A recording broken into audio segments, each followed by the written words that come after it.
салом бинандагони гиромии барномаи хабарию таҳлили ахбори озодӣ. мо бо ҷамъи ҳамкорон дар тоҷикистон ва прага шуморо бо хабарҳо аз тоҷикистон ва ҷаҳон шинос мекунем.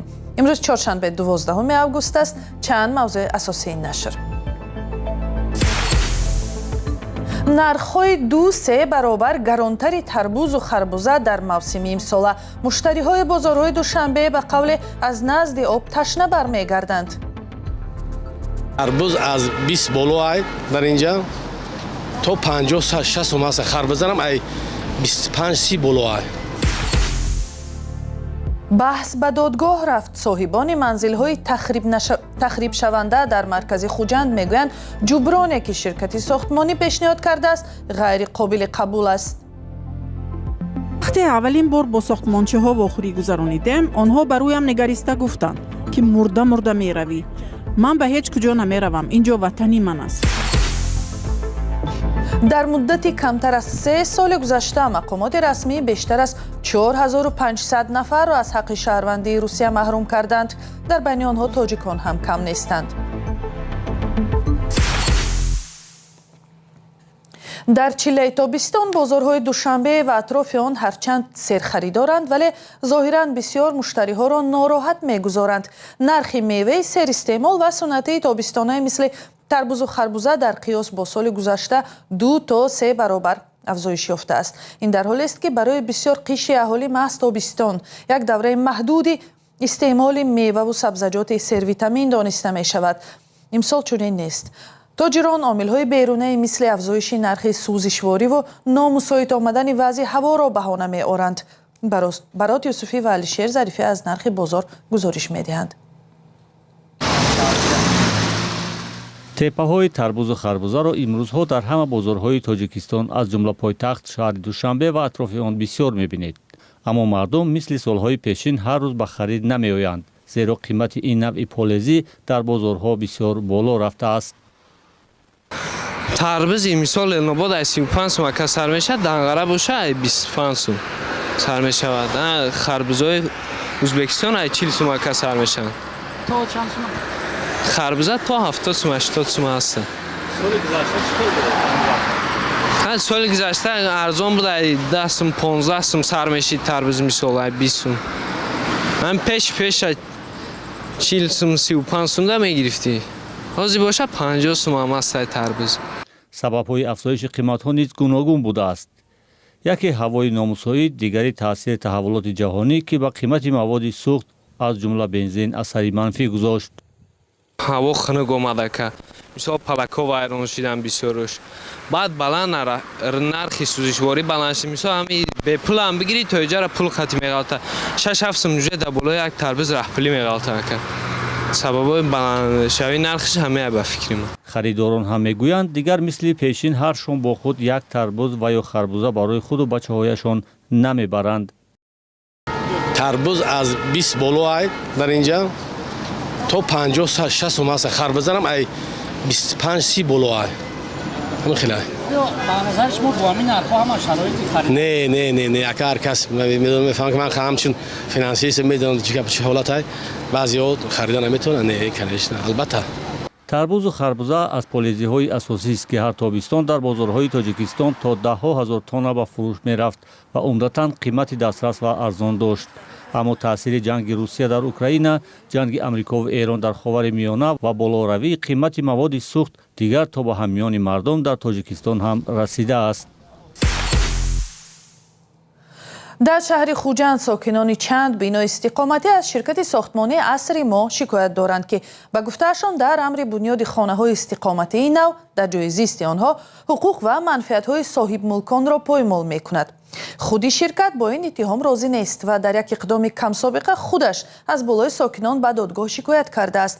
ин ҳолати дуюми баҳс бо ширкати хонасозии асри мо аст ки дар як моҳи охир расонаӣ мешавад. асли баҳси навбатӣ чӣ асту тарафҳо ба чӣ назар ҳастанд?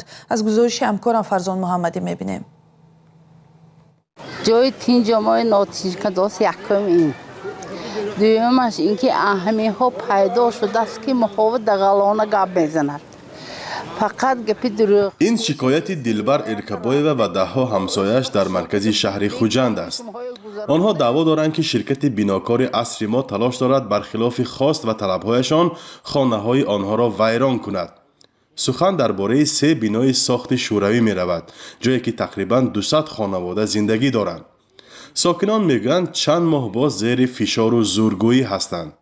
پیش رئیس ولایت بر رفته ما اصلا خوشرو که بود بکنیم شما گذرانده ثانی اینجا ویران بکنیم گفته حالی اونجا هیچ گپ شدگیش نمی‌بینه اینجا اونجا ویران کداست.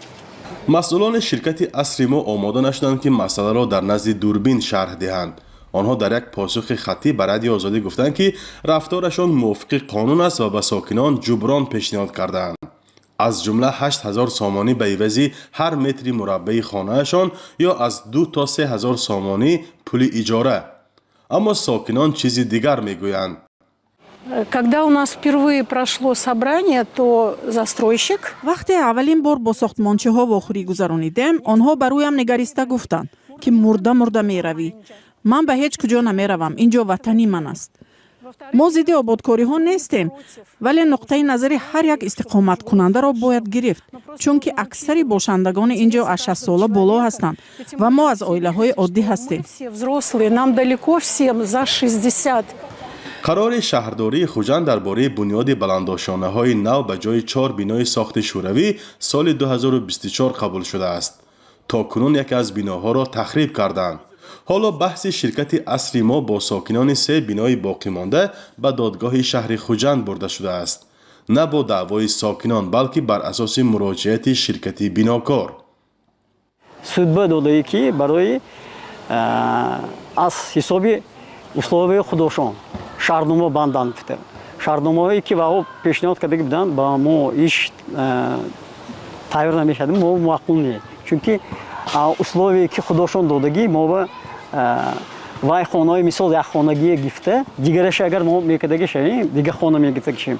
Ҳамин хони 3 хонагӣ, 4 хонагӣ, 1 хонагӣ дигар центр не, а дигар ҷои шаҳрам хонда хирда намешад. Ё ҳамина ҳисобаша намегиранд.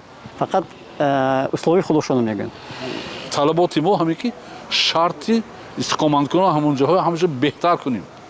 ҳар кас мехоҳад ки худ хеле ки ин мана ҷедемиме асли мо омада инҷа аз центри замин шаҳр худаш ба шароити нақз карда ман ҳаминҷа як кори нағз гирам гуфтааст. мо ҳамин хел ҳама истиқоматкунон мехоҳанд ки шароити нағз барои худ мо кунем. حالا هر دو طرف منتظر خلاصه دادگاه هستند. طی یک ماه آخر بار دوم است که صاحب ملکان در خوجند شرکت اسریما را به کوشش غصب یا با زور گرفتن بیناهایشان گناهکار میکنند. از این پیش مالک جمعه بازار یکی از مکانهای سیرخرید در کنار دریای سیر شکایت داشت که شرکت اسریما مکان جایگیرشوی بازار را گرفته است تا در آنجا بیناهای بلندآشانه استقامتی سازد. شهرداری خوجند از این تصمیم پشتیبانی کرد و آن را تصمیم قانونی نامید. درباره شرکت اسریما در منبع‌های باز اطلاعی کافی در دست نیست. تنها در چند خبر گفته شده است که این شرکت تازه تأسیس در دوشنبه جایگیری بوده چند طرح ساختمانی را در پایتخت بر عهده دارد. فرزان محمدی، رادیو آزادی، شهر خوجند. یک افسر نیروهای مرزبانی تاجیکستان هنگام آببازی در کنار دریای پنج در ناحیه شمس‌الدین شاهین غرق شده جان داده است. مقامات در این باره هیچ اطلاعی نمی‌دهند، ولی یک منبع رادیوی آزادی در نهادهای انتظامی ولایت ختلان به شرط فاش نشدن نامش گفت کاپیتان جهانگیر دولتов 26 سال داشت. حادثه روز 6 август در دره زربوز ناحیه شمس‌الدین شاهین رخ داده. جسد افسر را بعد تشخیص به نزدیکانش در ناحیه اسماعیلی سامانه دوشنبه دادند. در 2 ماه اخیر این 4م حالت در آب غرق شدن یک نظامی نیروهای مرزبانی در ولایت ختلان است که به مطبوعات معلوم شده است. در مدت کمتر از 3 سال گذشته مقامات رسمی بیشتر از 4500 نفر را از حق شهروندی روسیه محروم کردند که در بین آنها شمار تاجیکستانی ها هم کم نیست. تقریبا نصف این مردم در 1 سال گذشته و بعد از سالهای دراز زندگی در روسیه از حق شهروندی محروم کرده شدند. همزمان به آنها گفته شده است که بار و بندشان را بگیرند و به وطن اصلی خود برگردند.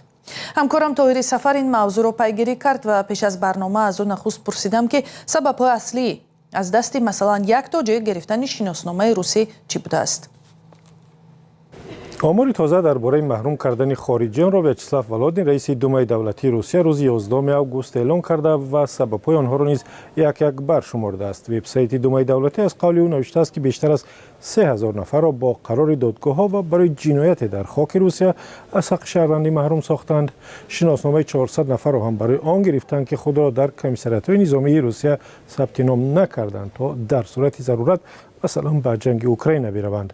واقعا یکی از ویدیوهای مقامات روسیه سال 2024 نشر شد و نمایشکاران در آن ویدیو به یک جوان تاجیک میگفتند که شناسنامه‌اش را باید سپارد و به وطنش برگردد و همین ویدیو یکی از پربیننده ترین ویدیوها در میان مهاجران آسیای مرکزی و به خصوص مهاجران تاجیک در یوتیوب شده بود. در این ویدیو دیده می شود که چگونه پس از شنیدن شرح افسر اداره مهاجرتی روسیه جوان تاجیک با علم برای شناسنامه روسیه‌اش میگیرد و قول ویاچسلاو ولادین رئیس دومای دولتی در 300 مورد دیگر افراد محروم شده از حق شهروندی روسیه به عمل و یا حرکت‌های دست زدند که برای امنیت روسیه خطر داشته است، اما معلوم نیست این مردم چیکار کردند. در بین کوتاه و با حرف‌های بزرگ ویاچسلاو ولادین گفته است هر کسی که می‌خواهد شهروندی روسیه شود باید آن را محافظت کند، قانون‌هایش را رعایت نماید و زبان روسی را داند. سوال دیگر از همکارم این بود که آیا آماری دقیقی درباره محروم شدن شهروندان تاجیکستان از حق شهروندی روسیه وجود دارد و اگر چنین است شناسنامه‌های چقدری از آنها را برای ثبت نام نکردن در کمیسریات‌های نظامی از دستشان گرفتند؟ بله خیرامان، آمار دقیق و علیحده وزارت امور داخلی روسیه درباره محروم شدن زادگان تاجیکستان از حق شهروندی آن کشور وجود ندارد. وزارت فقط آمار عمومی را می‌آورد و هیچ چیزی درباره تابعیت این گروه مردم و به سبب کدام قانون شکنی یا جنایت محروم شدن از حق شهروندی روسیه را هم نمیگوید. از این آمار وزارت فقط فهمیدن ممکن است که چند نفر پس از سال 2023 بعد از قبول قانون نو درباره شهروندی روسیه از شناسنامه‌های روسی خود محروم شدند.